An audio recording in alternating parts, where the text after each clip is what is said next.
Already हमारी मथुरा सहित उज्जैन, दिल्ली, जयपुर, जो बनारस कार्यरत वाली स्थिति तो उज्जैन की है ही, लेकिन मैं आज मान के चलता हूँ कि उससे बड़ी बात एक और हो रही है, जो हमारे लिए एक दूसरे भाषा में हम ये ध्यान दें कि आज 21 दिसंबर है, 21 जून और 21 दिसंबर, इसको शब्द दिया है यूनेस्को के द्वारा योग शिविर, योग दिवस और आज का ध्यान दिवस। लेकिन सच्चे अर्थों में ये सूर्य के उत्तरायण से दक्षिणायन की जाने वाली दोनों तारीखें हैं। आज ही हमारा सूर्यनारायण सही अर्थ में मकर संक्रांति के बजाय आज लास्ट डे है। आज के बाद धीरे धीरे तिल करके दिन बढ़ता जाएगा और रात छोटी होती जाएगी। ये जो हमारे आसपास घटने वाली घटनाओं को लेकर के प्राचीन ज्ञान के आधार पर हम हमेशा एक साल के अगर पूरे हिस्से करते जाएंगे तो एक साल को 2 आयन में बदलेंगे, जब उत्तरायण और दक्षिणायन में उनका हिस्सा करेंगे, फिर 12 माह में बदलेंगे, फिर पखवाड़े में बदलेंगे जब अमावस पूनम तक जाते हैं। और आज के इस दौर में सारी बातें रेखांकित होती जा रही। सर्वाधिक रूप से मानसिक रोगियों की संख्या अमावस पूनम को ही आती है, ये मेंटल हॉस्पिटल का रिकॉर्ड बताता है। या कोई समुद्र के किनारे जाकर देख ले तो ज्वार भाटे हमेशा इसी तिथियों में क्यों आते हैं, ये अपने आप बताता है। उस तरह से ही जैसे आज समय की गणना की अगर हम बात करें तो समय की गणना में दुनिया में चले जाए तो हर एक कोई चंद्र और सूर्य से ही गिनती बताएगा, लेकिन सच्चे अर्थों में हम नक्षत्रों से भी गिनती कर सकते हैं। ये हमारे पंचांग के माध्यम से मालूम पड़ता है। ये जो हमारी प्राचीन ज्ञान की ये विधाएं हैं, ये विधाएं वापस पुनर्जीवित हो और आधुनिक साइंस के साथ में हम इनको सिद्ध कर पाए, हम सबका प्रयास होना चाहिए। इसी नाते से इस वेधशाला को हमने आधुनिक साइंस की दृष्टि से मैपकास्ट से भी जोड़ा है और मैपकास्ट सहित यहाँ कई सारे लोग, मैं तो नादान हूँ लेकिन कई सारे ज्ञानी लोग यहाँ मौजूद है जो इस दिशा में मेरे से कई गुना ज्यादा अच्छे से बात कर सकते हैं।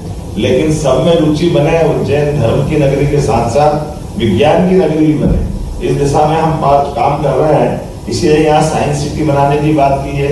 IIT का सैटेलाइट टाउन अपन उज्जैन लाए हैं। आज आधुनिक साइंस की दृष्टि से IT पार्क यहाँ हम उसका भूमि पूजन करने वाले हैं। IT के बच्चों को भी ये सौगात मिले और नई टेक्नोलॉजी की दृष्टि से हमारी अपनी मध्य प्रदेश की गिनती और आगे बढ़े और यहाँ जो इंजीनियरिंग के बच्चे हैं उनकी अपनी प्रतिभा मेधा का उपयोग समाज के साथ उनके जीवन को बदलते हुए देश और दुनिया में उनकी अपनी गिनती हो। कहने के लिए तो बहुत सारी बात, लेकिन आज मैं इतनी बात पे अपनी बात समाप्त करूंगा कि अगर दुनिया के अंदर अणु परमाणु की व्याख्या हो, ब्रह्मांड के रहस्य की बात हो, पेड़ पौधों में जीवन की बात हो, ये प्रत्येक चीजों के बेस में अगर अपन जाएंगे तो निश्चित रूप से भारतीय ज्ञान परंपरा का ही आधार उनको सबको मिलता है। मेरी अपनी ओर से भारत चूंकि ज्ञान का उद्गम केंद्र रहा है, इसलिए दुनिया के होंगे कई सारे देश जिनकी देश की अपनी ताकत के बलबूते पर वो दुनिया में कब्जा करना चाहते हैं, अपनी अधिसत्ता बनाना चाहते हैं। लेकिन एकमात्र देश भारत है जो अपने आप को गुरु कहते हैं। गुरु अर्थात अंधेरे से प्रकाश की ओर ले जाने वाली परंपरा के रूप में अपना स्थान सुरक्षित रखना चाहता है। आज के इस अवसर पर बदलते दौर में यशस्वी प्रधानमंत्री श्रीमान नरेंद्र मोदी जी के नेतृत्व में हम कदम कदम पर इसके प्रमाण देख रहे हैं। जब सब तरफ से सबकी आशा का केंद्र एकमात्र भारत बन रहा है, जो हमारी उस प्राचीन परंपरा को भी गौरवान्वित करेगा और वर्तमान की स्थिति में भी भारत सबका केंद्र बिंदु बन रहा है। मेरी अपनी ओर से आज के इस अवसर पर एक तो वहां ना आने का मुझे बहुत अफसोस है, लेकिन ये मान के चलता हूँ कि आपके सामने ही बोल रहा हूँ। इतना अच्छा तो भी देख रहे हैं, मैं आपको देख रहा हूँ।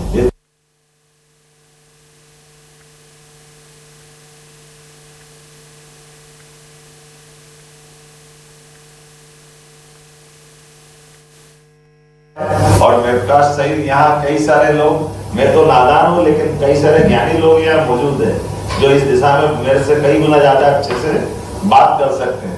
लेकिन सब में रुचि बने, उज्जैन धर्म की नगरी के साथ साथ विज्ञान की नगरी भी बने, इस दिशा में हम बात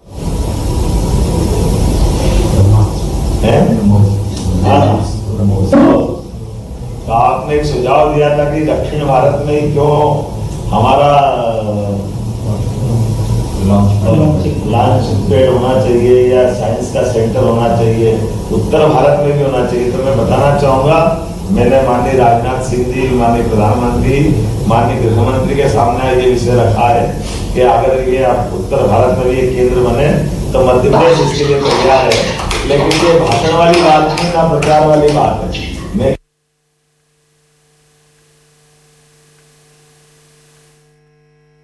जीवन की बात तो ये प्रत्येक चीजों के बेस में अगर अपन जाएंगे तो निश्चित रूप से भारतीय ज्ञान परंपरा का ही आधार उनको सबको मिलता है। मेरी अपनी ओर से भारत चूंकि ज्ञान का उद्गम केंद्र रहा है, इसलिए दुनिया के होंगे कई सारे देश जिनकी देश की अपनी अपनी ताकत के बलबूते पर वो दुनिया में कब्जा करना चाहते हैं, अपनी अधिसत्ता बनाना चाहते हैं। लेकिन एकमात्र देश भारत है जो अपने आप को गुरु कहते हैं। गुरु अर्थात अंधेरे से प्रकाश की ओर ले जाने वाली परंपरा के रूप में अपना स्थान सुरक्षित रखना चाहता है। आज के इस अवसर पर बदलते दौर में यशस्वी प्रधानमंत्री श्रीमान नरेंद्र मोदी जी के नेतृत्व में हम कदम कदम पर इसके प्रमाण देख रहे हैं। जब सब तरफ से सबकी आशा का केंद्र एकमात्र भारत बन रहा है, जो हमारी उस प्राचीन परंपरा को भी गौरवान्वित करेगा और वर्तमान की स्थिति में भी भारत सबका केंद्र बिंदु बन रहा है। मेरी अपनी ओर से आज के इस अवसर पर एक तो वहां ना आने का मुझे बहुत अफसोस है, लेकिन ये मान के चलता हूं कि आपके सामने ही बोल रहा हूं। इतना अच्छा भी देख रहे हैं, मैं आपको देख रहा हूं।